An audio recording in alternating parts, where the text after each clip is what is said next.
heart of European civilization is beating strong again. Paris is free. 4 years of courage and hope have been answered, and a flood tide of jubilation has burst forth.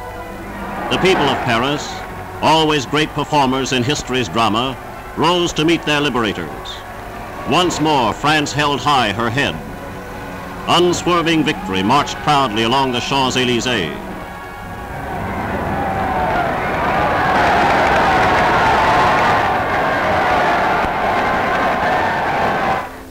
In the weeks preceding, the Nazis had paid a frightful, crippling price. The sector from Caen to the Seine had become a vast slaughterhouse of German military power. 40 days of torrential attacks by the Allied forces had torn the best of Hitler's armed might into shreds and tatters.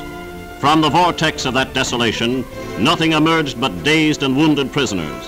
First they appeared singly, then in small groups, and finally in great masses of beaten Nazis.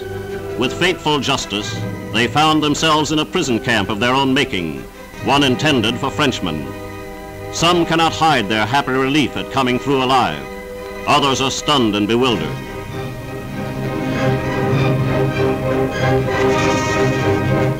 A 13-year-old boy has been a slave to the Nazis since they killed his parents in the Ukraine. Many of these men have not seen food for days. Meanwhile, the British clean up the town of Lisieux.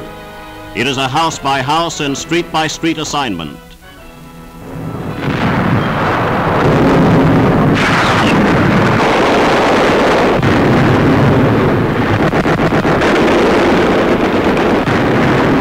Left without transport, small Nazi pockets snipe at the Allied advance.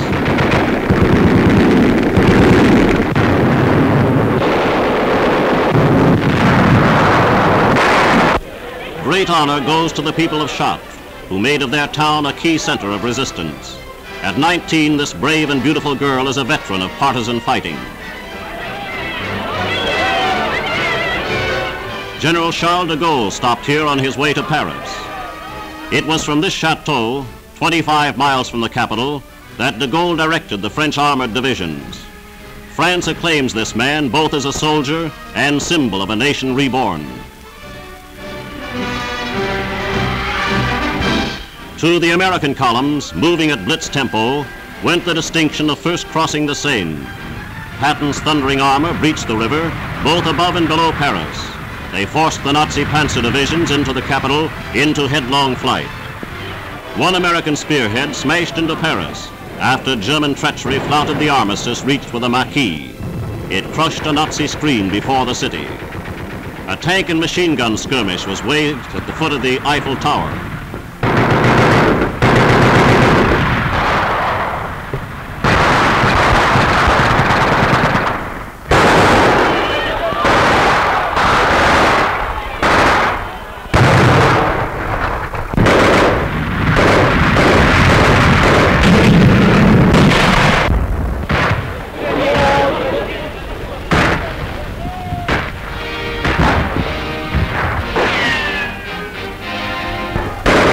The toll of Nazi prisoners mounted as the liberating forces attacked the German headquarters at the Chamber of Deputies.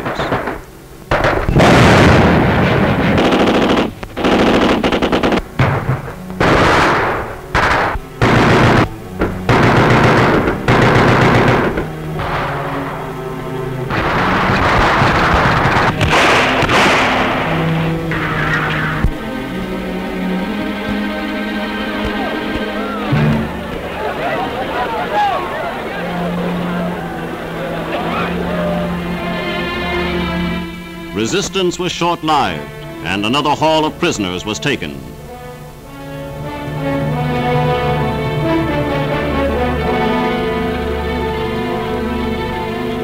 Liberation has come at long last, and not even the bullets of snipers could mar this ecstasy of freedom.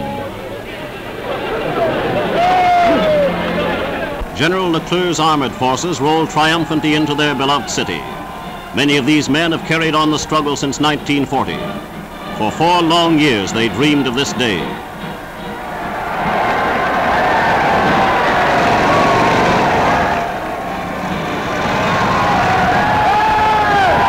The dispossessed have come home again.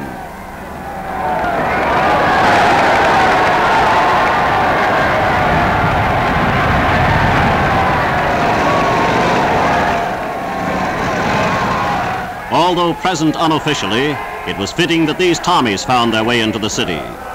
Soon they were lost in the united celebration.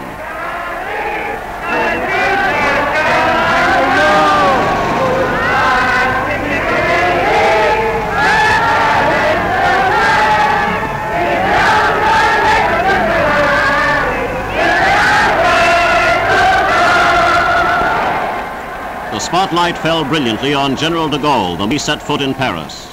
With his presence, Parisian joy was replete.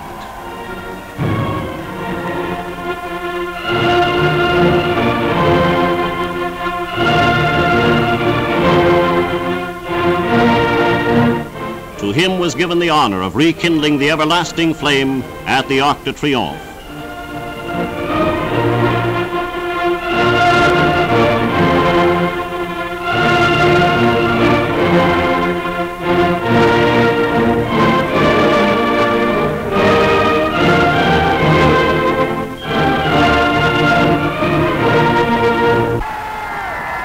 4 years ago, de Gaulle was distinguished only as an efficient officer, a soldier who knew the art of tank warfare. His were the only French armored units who beat the German panzer divisions in the battles of 1940. Today his name rings thrillingly on the tongue of a Frenchman. In his name, the Free French forces fought mightily at Bir Hakeim. And today the name de Gaulle is a clarion call to the resurgent citizens of eternal France.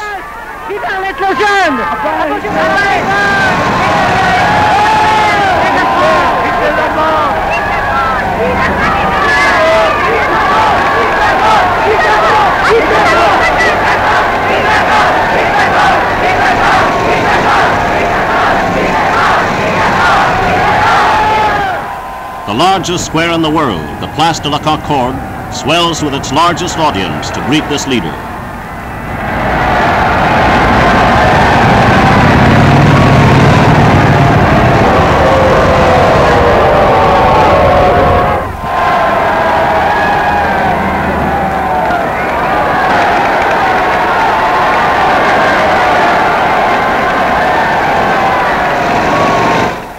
De Gaulle's official welcome to the capital actually came somewhat later in the day at the Hotel de Ville. It was here that snipers fired into the crowds. There was a brief carnival of chaos as the troops returned the fire.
This incident only served to increase the fervor of the people and sharpen their cry for liberty.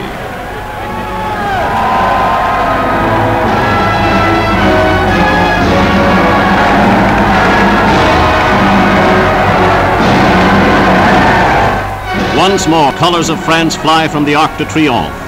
The week that saw Paris liberated was the brightest to date for the Allies, the blackest for the forces of Nazi tyranny. Like renascent France, all of Europe will soon march into the bright light of liberty and freedom.